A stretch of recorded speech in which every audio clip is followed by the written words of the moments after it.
My name is Carol Kaemmerer, and I am really delighted that you are here. If you are one of the senior level women leaders who participated in the study, I would love for you to add in the chat, yes, I participated. Thank you so much to those who did, and to all of you who are attending today, and all of you who will be watching on the replay. Can you see my slides? Carol, we can, and they're beautiful. Yes. Oh, good, good, good. All right, so I wanted to, by way of introduction here, just make sure, well, that I introduce myself. I am the author of the award-winning book, LinkedIn for the Savvy Executive, Promote Your Brand with Authenticity, Tact, and Power.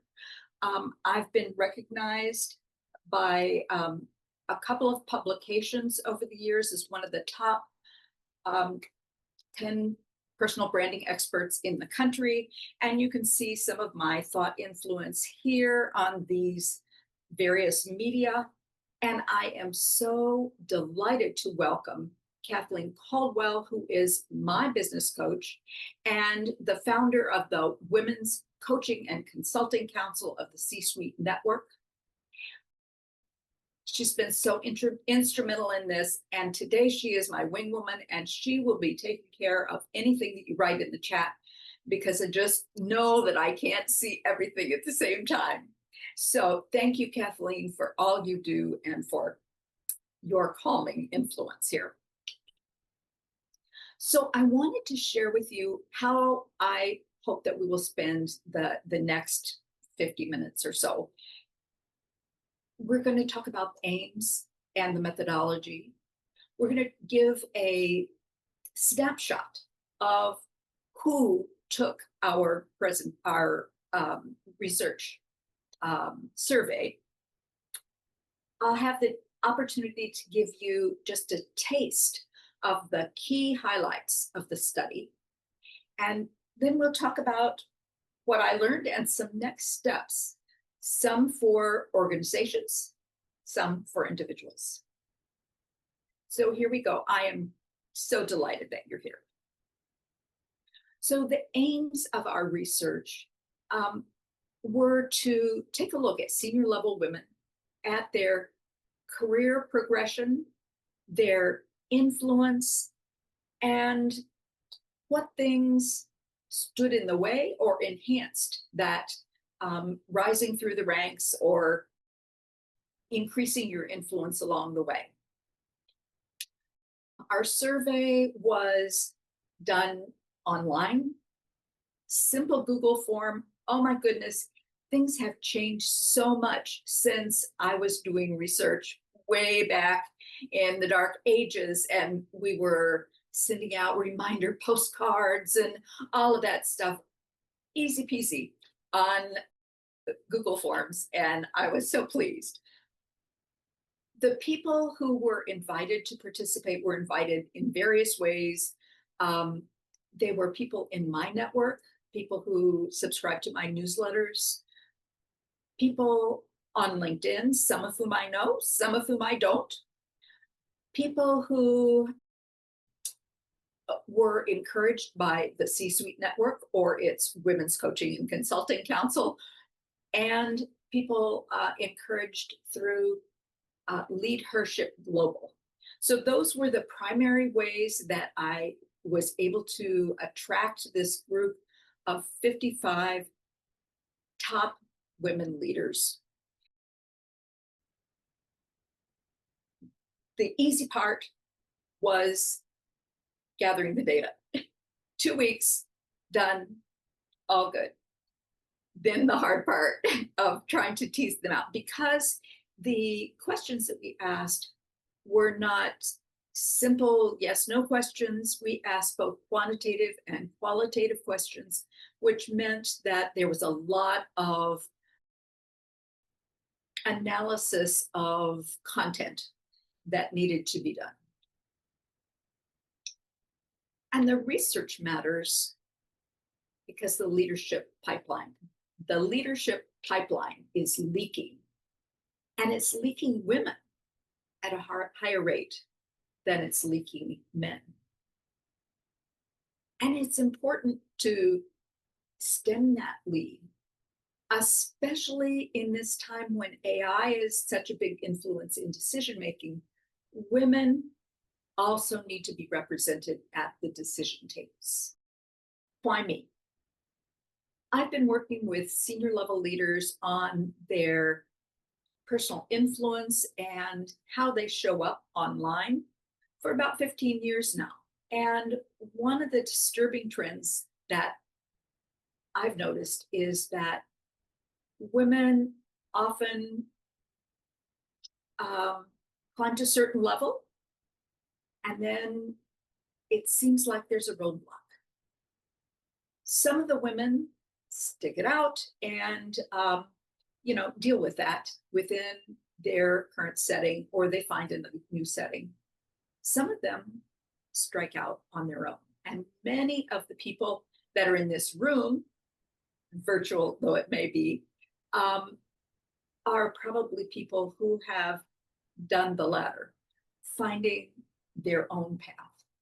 So I wanted to study women leaders, and that's what we did. Okay, these next slides are going to be kind of a snapshot of who participated. So 90% of our group was from right here in the United States. And not surprisingly, there was a big group in the Midwest, since that's where I'm from. But 10% were from outside the country. And I thought that was kind of interesting, that the reach that I have was able to draw people outside the country, from India and Africa and Europe and Asia. And, it wasn't a big number, but 10% of the population, and Canada and Mexico. Yes, indeed. So the slide here shows that people were from a broad range of industries. We had just a lot of different industries represented, and no one industry had just an enormous influence on the group. It was well, as you can see it there, the top was 16.3% and the bottom was 5. So not an incredible spike. Half of the people that we heard from are not currently in traditional corporate settings. So I didn't ask, are you in a traditional corporate setting? I asked people to give me their title, and I gave them groupings. And the grouping that is the largest at 56.4% is founders, co-founders, entrepreneurs, owners, principals. So I tried to give titles that those of us who have struck out on our own might use. And so this sample includes a lot of people who are not currently in a leadership role in a corporate setting. On the left, what you see is career longevity, and on the right is age. So the group as a whole is certainly not newbies. They're over half of the people have more than 30 years of experience, and the largest age groupings were 50 to 59 and 60 to 69. So very experienced, and both in life and in their profession. Okay, so this is where we started digging into some of the things that they thought had limited their own career aspirations or their own career accomplishments, perhaps. As you can see, just under half cited internal company politics. Now, you'll notice that these don't add to 100 at all, and that's because we were able to suggest that they should check off the ones that applied in their situation. So they add to considerably more than 100. But what you see is both internal locus of control items like my branding and positioning and personal priority shifts, and then external locus of control things that women for the most part can't influence by themselves: internal politics, industry, age and gender bias, and then lack of sponsorship.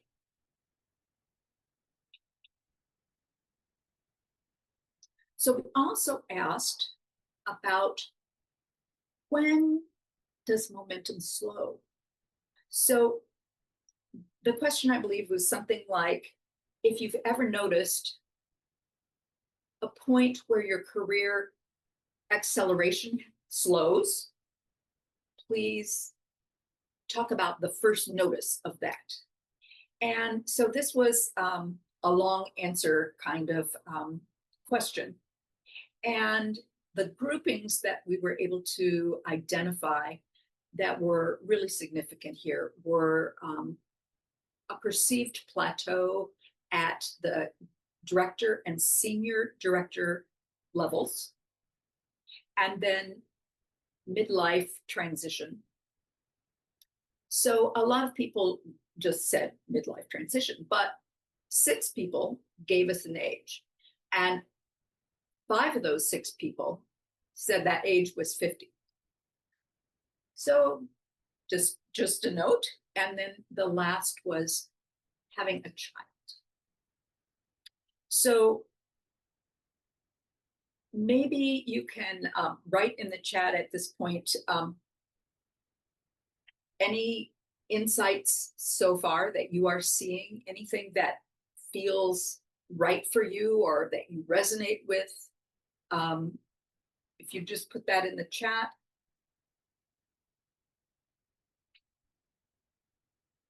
And Kathleen, I, of course, am not seeing the chat. So if you have anything to report out from the chat, let me know. Absolutely. Okay, so that was not a winner question, huh?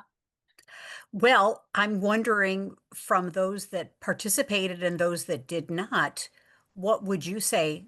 How would you also agree, add to this, that momentum slows at predictable points? What has been your experience with yourself, your clients, or people that you know? Okay, Patricia has her hand up. I can't see very many people, but I can see her. Yeah, sorry, I was trying to get the hand on the thing and I got confused. Okay, so I worked for myself, and I still do, since I was 27. And when I turned 50, I found that my business just crashed, plummeted. And the reason why was because most of my clients were 10, 15 years older than me, and they were retiring. And so what happens is a younger person takes their place for less money, wants to bring their friends in, their own connections, and my business plummeted.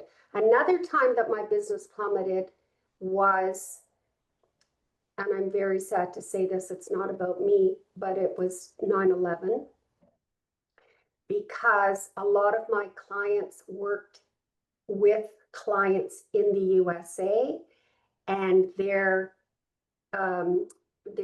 contracts were signed in November, and the American businesses were just on hold. And I was very lucky because a few of my clients did go under. However, they paid me, which is pretty amazing. So anyway, I've got goosebumps, and it was just 9/11, and my heart still goes out to everybody. But that's what I had to say, so thank you. Thank you. So let's move on here. Let's see.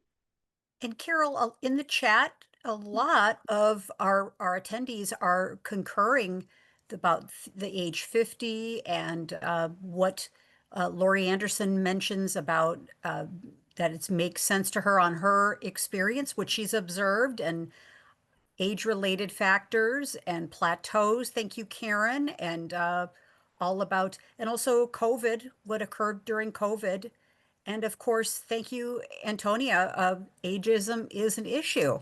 I think at every spectrum, right?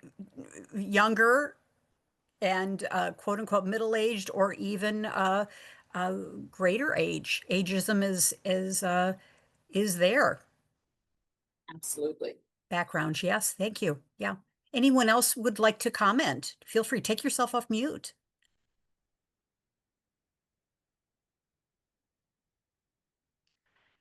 Carol, your research is striking a chord here. Oh, good, good, good. Okay. So here we go. This one just rocked me to my core. This particular question was, have you ever been told, directly or indirectly, that you are indispensable in your current job?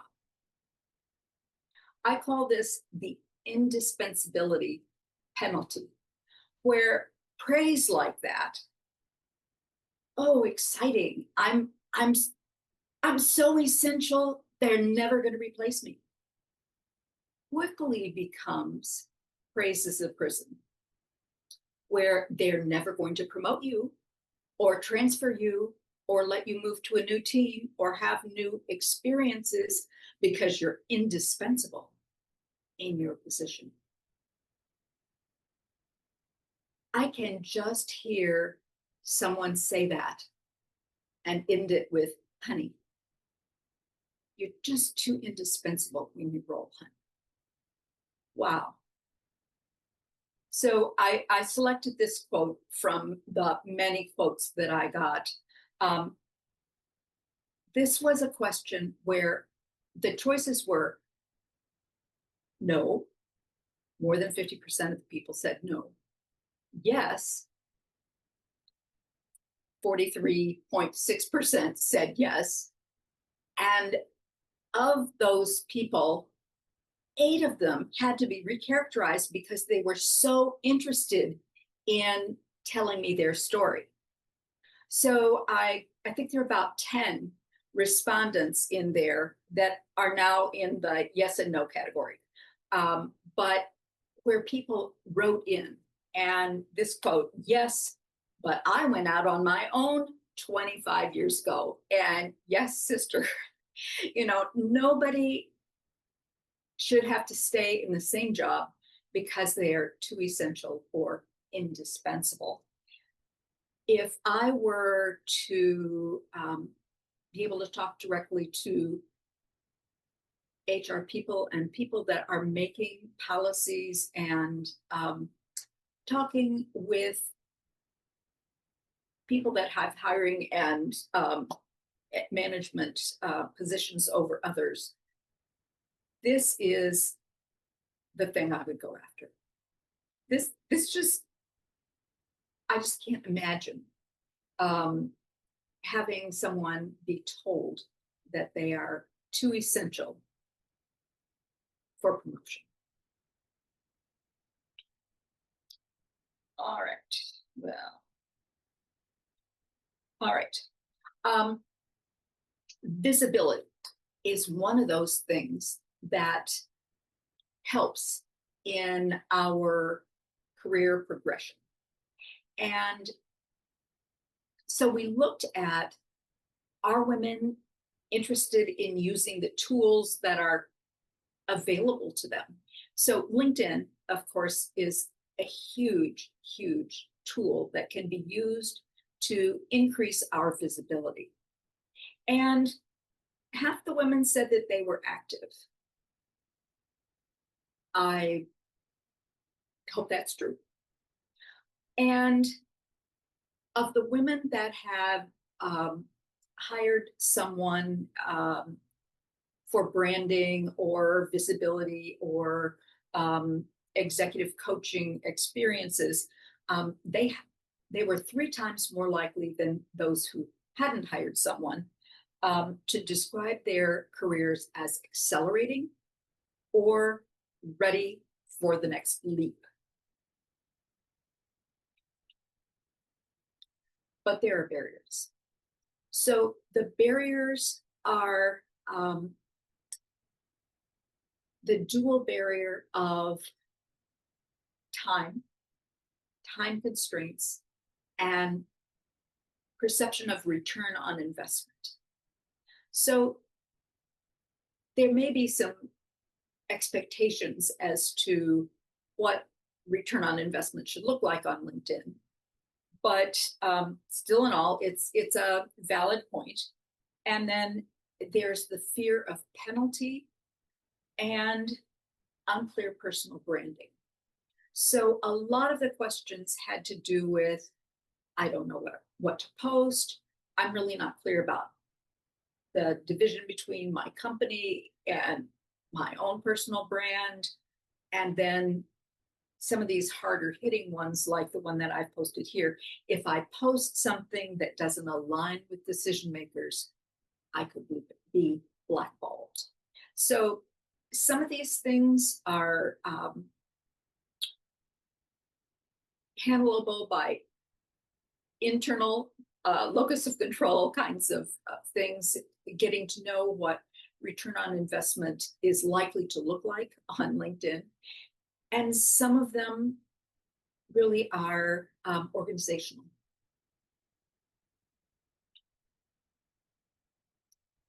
So we also wanted to know what would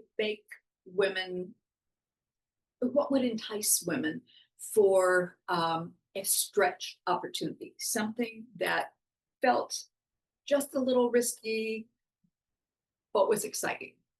And this was, again, write your own, and I got paragraphs. But basically, these factors work together. Stretch opportunities were accepted when values, growth, stability, that was a big one, and impact all align. So if you're looking to entice a senior level woman, these are the factors that make it more likely for them to say yes to a new opportunity. So there are 2 major themes that I have teased out of this mountain of research. I'm just showing you kind of the high points of the research here today. But the 2 major themes have to do with an organizational focus, and then also an individual perspective. So the organizational focus is this line that I keep intoning again: the leadership pipeline is leaking. Women leaders are leaving corporations at a faster rate than men, and they are taking their expertise, their influence, and the hope of the women that remain.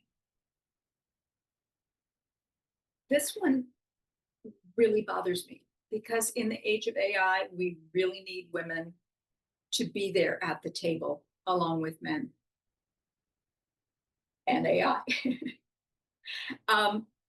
And so I will be leaning into this in the next months and years, talking with SHRM, talking with corporations, senior HR leaders, people who are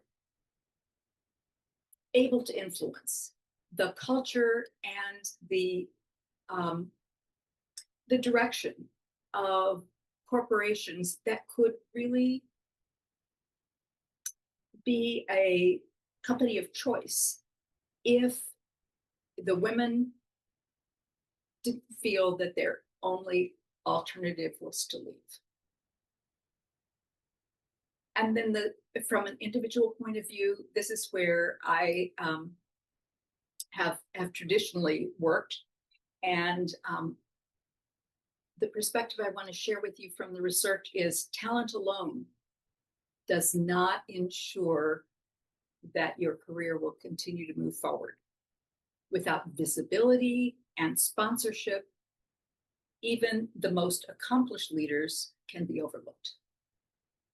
So I have a program that I want to share with you that is directed to women. But before we do that, I'd just like to invite people to come off mute and to share their thoughts and anything that stood out to you in a special way.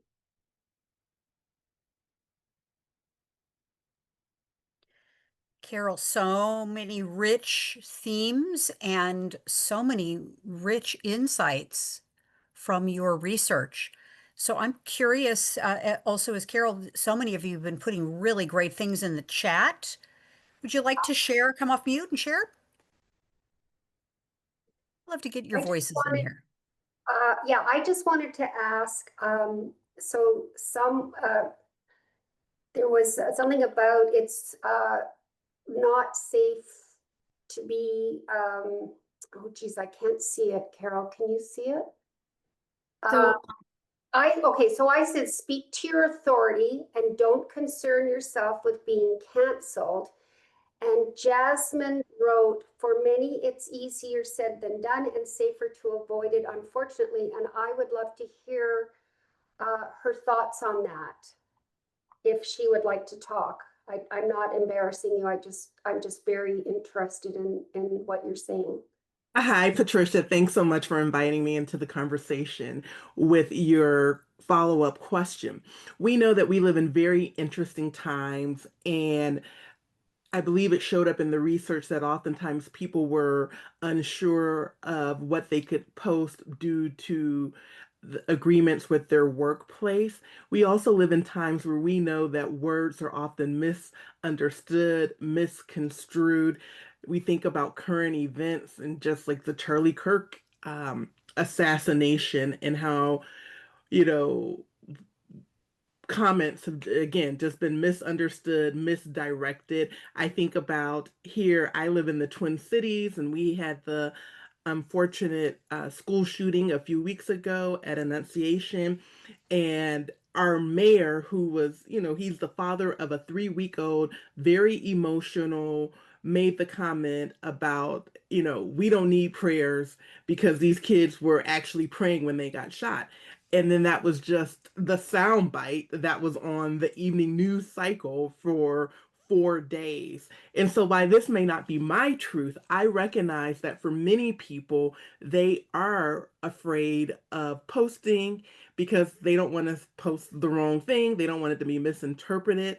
And it's just safer to say, I'm not going to do it. Why bother sometimes? Does that answer your question and provide additional context for your question, Patricia? Yes, sorry, it's hard for me sometimes to get the unmuted. Yes, I personally don't think that any of that is really appropriate for business. And I'm very sorry that happens. It does happen a lot in the US and here in Canada at times. But I was talking to your authority in your business, not so much politics or shootings or whatever, because I would really have a blasting about school shootings that I would probably get into big trouble about.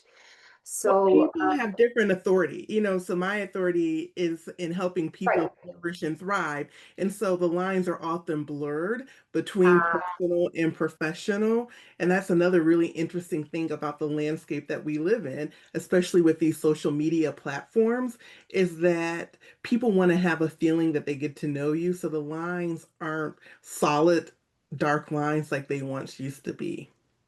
And again, this is just my opinion. Right, yeah. And my experience is that if you speak out and you do get some slack, and I'm not talking about the big hatred stuff, I'm talking about some slack, you are actually helping to change people's minds, because quite often people just say no immediately to anything that their little, see how unappropriate I can be? Their little lives or their brains allow them to think. And I think that we do have to put ourselves out there, but that's just my opinion. You have to do what's best for you. And I think if you are a thought leader, your reason for being here is to lead the thoughts. So But I know, I do appreciate everything you said. sure. Thank you. I noticed that the Lachelle had her hand up for a while. And then I see Carrie. Well, I want to just say I'm glad to be a part of the conversation with you all. And one of the things, I was a talent leader working with executives when it came down to talent mobility, talent development. And one of the things I often found very shocking is many of them didn't know their talent. So when it came down to talent conversations and where people would go and succession planning, it was the people they were most familiar with is where they found themselves promoting people. And so I think this is one of the challenges that organizations must solve around, and I focus around visibility executive coaching, but visibility strategist myself. But I feel that that's one of the things that I think is having a tremendous impact on our industries today, rather no matter what business side you find yourself in, because when leadership shifts, the market shifts, you find once again people just recycling folks instead of really being being mindful of the talent that's out there. And I think that is one of the things I've found in the organizations I work with and the clients that I work with, is that there is just a lack of understanding the talent. Now, we'll see if technology or AI will help on that front, but I think it'll be interesting to, Carol, as you continue your research to see from an organizational standpoint where that has a reflection point. And that I think also speaks to the readiness that you spoke to in the pipeline. Thank you. Okay, so now we're ready for Carrie, and then I see Deb. Carrie, are you still here and wanting to share? Yes, yes, yes, I'm here. And I apologize everybody for now for having my camera off, but for some reason Zoom does not like my camera and it slows me down. So I freeze with the worst faces possible. Of course. I wanted to respond to what Jasmine and Patricia were talking about with cancel culture. About 30 years ago, I worked in the entertainment industry, and we had a motto that there's no such thing as bad publicity, anything to get your face in the news. But that doesn't work anymore. We've seen a big shift in how we communicate and how people respond, and I think that's also reflected in how we view leadership. So, how have we defined leadership, and what does that mean for how we communicate and the messages that we use? And I think we're struggling. We're trying to figure it out. We don't have an answer for that yet, but I do agree with staying true to your voice and your message and communicating it in a way that honors your intention. And that's some of the stuff I work with my clients, is I help them. I'm a narrative coach, so I work with them to develop their stories that they communicate, because this is where we get tripped up.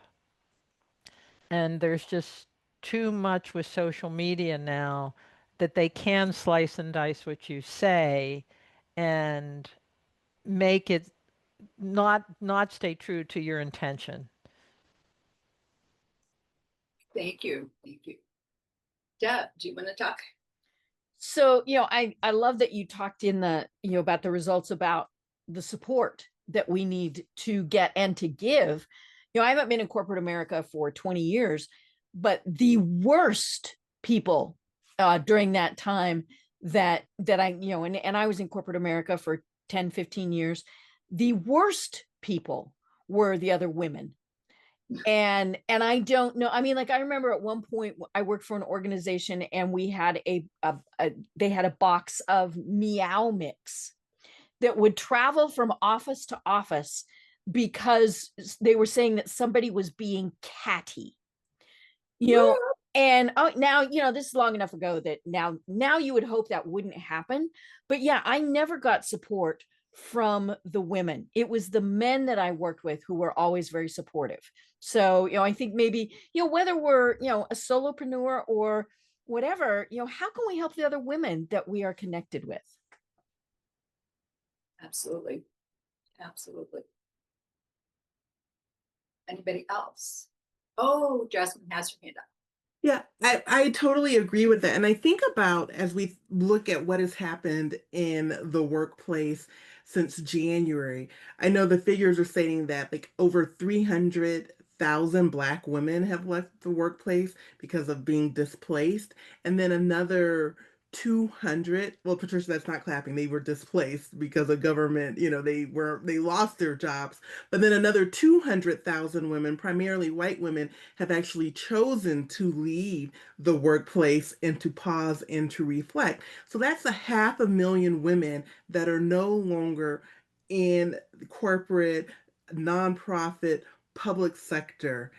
And that's huge in the pipeline. And when you think about mentoring, support, how do we make up for that gap?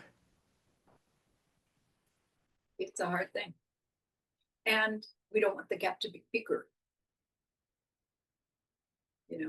That's what the trend is, for it to be bigger. So are we ready for the wrap up here? Carol, I think so. And I'm curious, put in the chat, what have been your biggest takeaways so far for this executive briefing? And it's been just terrific, Carol. I'm curious for all of us, put your biggest takeaways in to give Carol some feedback as well.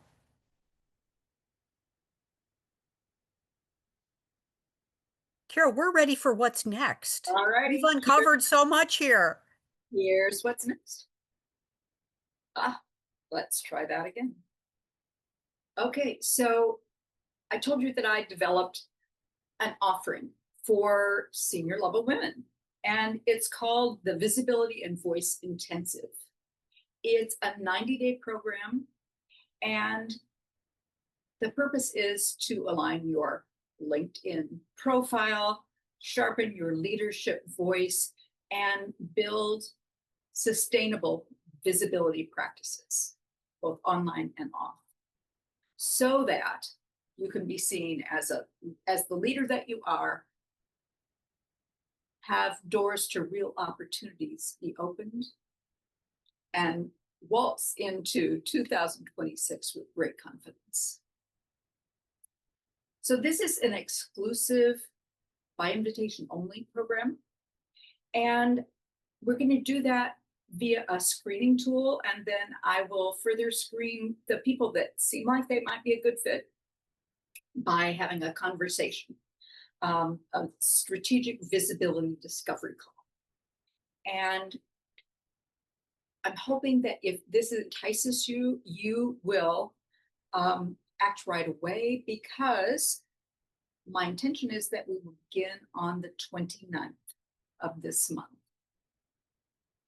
So here is this QR code If you are interested at all in exploring this with me, I urge you to take a picture of this, fill it out, and it'll come back to me, and then we'll go from there. I would be so excited to be able to be your guide in this building of visibility and resilience in helping your career to move forward. So Kathleen is going to put the link, which this QR code goes to, in the chat, and you can save the chat by finding the three little dots at the top right, I believe, of the chat, and then you will see that. So Kathleen, have you put that in there? Maybe Carol, she's I have. Both are in the chat. fabulous, fabulous. Okay, well, I think we are done. And Carol, I'm curious, for those women who are interested in taking the next step, who would this program, this fantastic accelerator, be for? Who would it be most appropriate for, whether it's for us or for women that we know as well? Okay, And we could come over so to Karen as well. Yeah. yeah, okay. Let's take Karen's question and then I'll respond to that. Thank you so much for this 45 minutes that is packed with information. Carol, I wanted to ask you, what was your biggest takeaway? My biggest takeaway was all the women that I know are now not in corporate, you know, and you know, it's not that it was a bad choice. It has been a great choice for so many of us. But I am concerned about our country and the corporations that we buy from, because the decisions made by corporations impact the products and services that are available to us in a large way.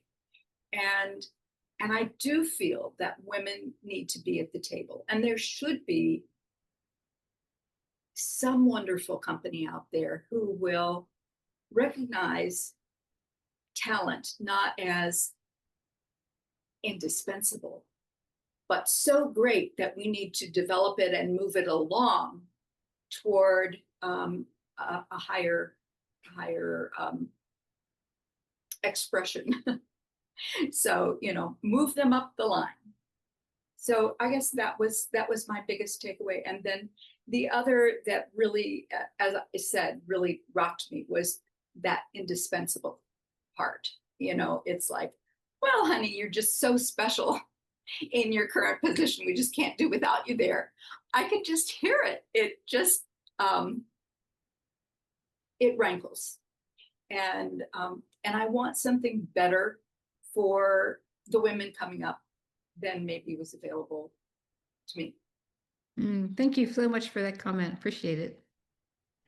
So, Carol, I know that we've also heard you say that, hey, we as a society, we've not come this far to have just come this far.